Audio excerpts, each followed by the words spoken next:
So what is the latest in European news this week? Well, drones and more drones. But this time, we're going into a new country because the drones targeted Germany and the south of Germany. Munich airport reopens after drone sightings disrupt flights.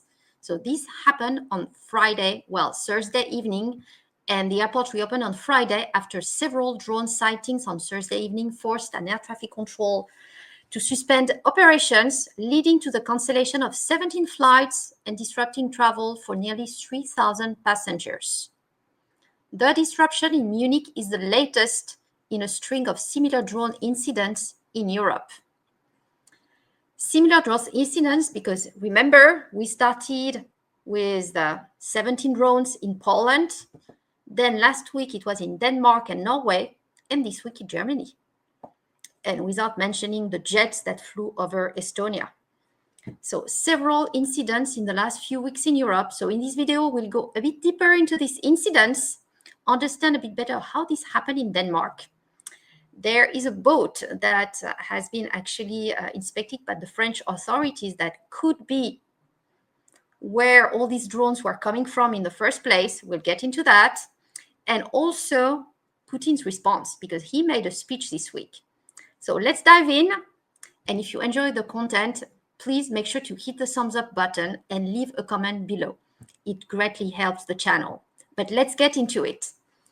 So drones, sabotage, surveillance, Moscow's hybrid warfare takes to the high seas. So we are going on the sea here. A spate of recent incidents involving Russian-linked ships has put the light on the sea as an increasingly important element in Moscow's hybrid warfare strategy targeting Europe. And the picture you see here is actually French soldiers on board a tanker linked to Russia's Shadow Fleet. And that tanker was off on the western French city of Saint-Nazaire. So it's really on the Atlantic Ocean in Brittany. But yes, the French Navy went on board the ship and questioned the captain.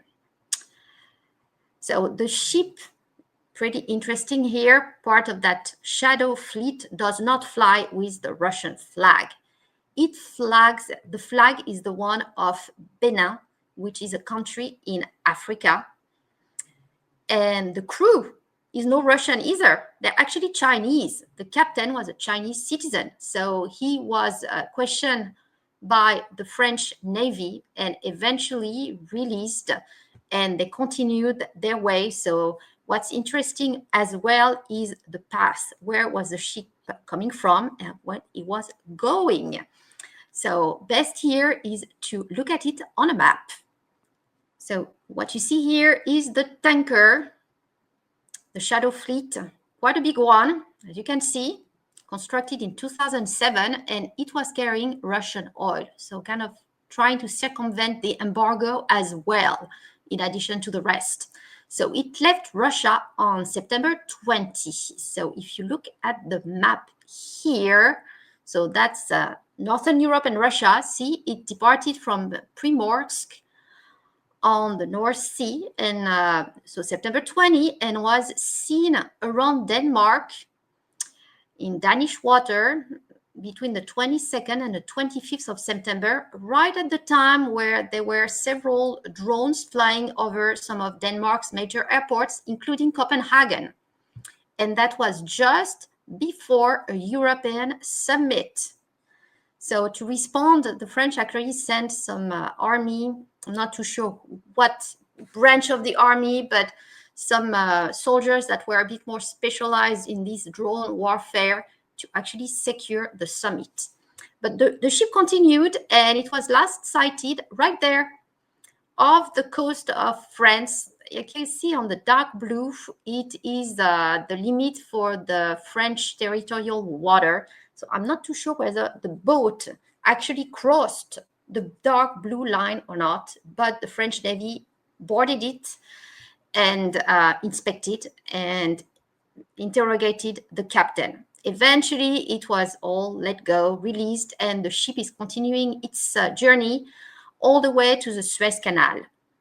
Keep in mind as well, here it's not the first ship, so there have been several that have been pretty much we're wondering, are they the ones launching these drones?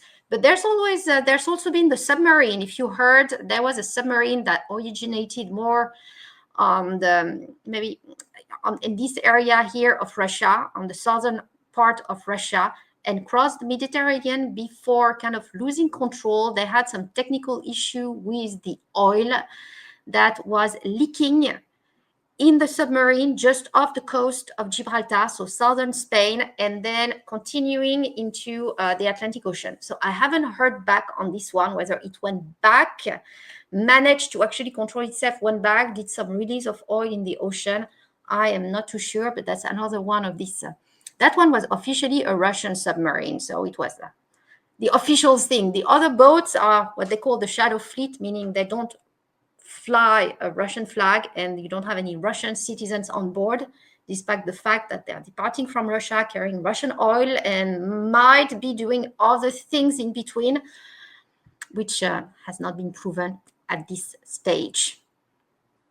But let's continue here, more on Denmark. So Denmark was last week, the drones, and it was followed by a European summit, where EU leaders on the side met to discuss the defense plan, their strategy after all these incidents. And they decided to reinforce European defenses and Ukraine aid.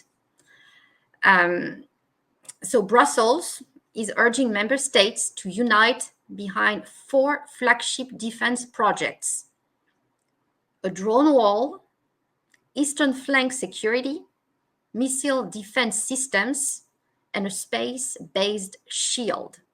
So Europe is really wanted to put the money and the resources to defend itself here. So the drone wall, security on the eastern border. So that's definitely talking about Poland and Russian border here.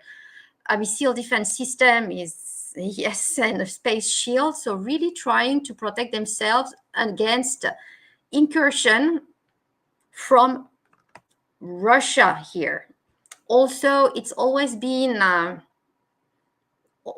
presumed like 99%, but never confirmed up to the 100% at this stage. But based on this, Putin reacted, because the very same week he did a speech at a conference in southern Russia, in a balneary city.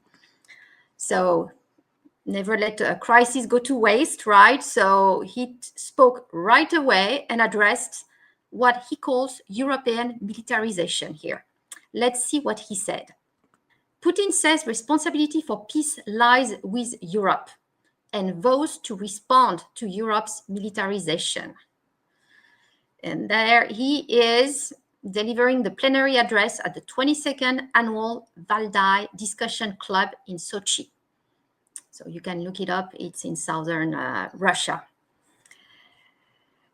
Responsibility for ending the war in Ukraine rests with European countries, President Vladimir Putin said at the Valdai Discussion Club on Thursday. In a wide-ranging speech that appeared to absolve the United States of a major role in ending the war, Putin also vowed a significant response to Europe militarization as tensions run high over a slew in incursion into NATO airspace. And I like when he said, at this time, I believe that good will shall prevail. We have no doubt about this. All right, I really hope the good shall prevail. But at this point, it's just increasing, and what could be seen initially as mistake or test is, provocation, and definitely testing European responses. Because in Germany, it took them time to organize after these drones were sighted. And as I mentioned, you can also wonder how come they were not sighted before.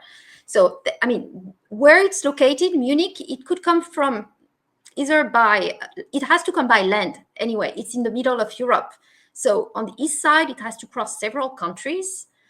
South, it would have to cross Italy, Austria, maybe some of Switzerland, very unlikely. East, yeah, east is Poland and so on. West is France. Some areas are not that, if depending on where the drone flies, some areas could be not too populated, but I have my doubt here on crossing France. My hypothesis here is that it went from the north, the same way from Denmark over there, North Sea, and just crossing Germany. And then, question is, Germany did not detect it, and then took a while to respond and how to organize. So it also showed some weakness in Europe's systems. Regardless, wherever it went, there's a weakness in there to manage to get into Munich without being detected, shut down before. And even shutting down is not an easy task, because over Munich, it's a highly populated city, populated airport. You don't want to shut down a drone in the sky and whatever fallout can be on the population underneath. So it has to be done under not populated area, agricultural probably areas. Not easy, but so let's see what the French took out of Putin's speech, because it was obviously analyzed. And let me share with you here the extract, the main points. So Putin calls it an act of piracy, that the French are pirates for having boarded the tanker of the coast of France, but he's putting it on the very difficult internal political situation in France, which on that one he's right, it is not an easy political situation. So, but here are really the main takeaways. So yes, French are pirates, okay. He also says he's observing the militarization of Europe and promise to have a response to these threats, because he's seeing it as a threat. Saying that Russia is fighting against all of NATO, all the bloc of NATO, addressing Finland and Sweden, saying that they lost their status, the advantage of being a neutral country. So they're no longer neutral here. He's putting them on the side of NATO. Done. And on the drones over Denmark, that's the best. He says, I won't do it again, I promise. So officially saying that it was him who sent these drones over Denmark. So that's a signature here. So if he's the one sending the drones over Denmark, the jets over Estonia, we can assume that the other drones over Poland, over Norway, over Germany are his, meaning Russia, despite the fact that they might have been launched from a shadow fleet tanker of the North Sea or in the Mediterranean, wherever it's Russian drones working for Russia. So situation is still very hot, actually maybe hotter every week here between Russia and Western Europe / NATO. And Russia is really considering as a threat, saying at the end, Russia's argument is that the Europeans want war, while he's the one getting inside European airspace and targeting Europe and not leaving Europeans in peace on their side, alone pretty much. So not an easy situation, and not any better this week, unfortunately. If you want to see more of previous weeks, make sure to check my other videos. I will put a link in one of the corner of this video. And if you enjoyed this one, please, as I mentioned before, hit the thumbs up, subscribe to the channel. It helps me a lot. Thank you all for watching.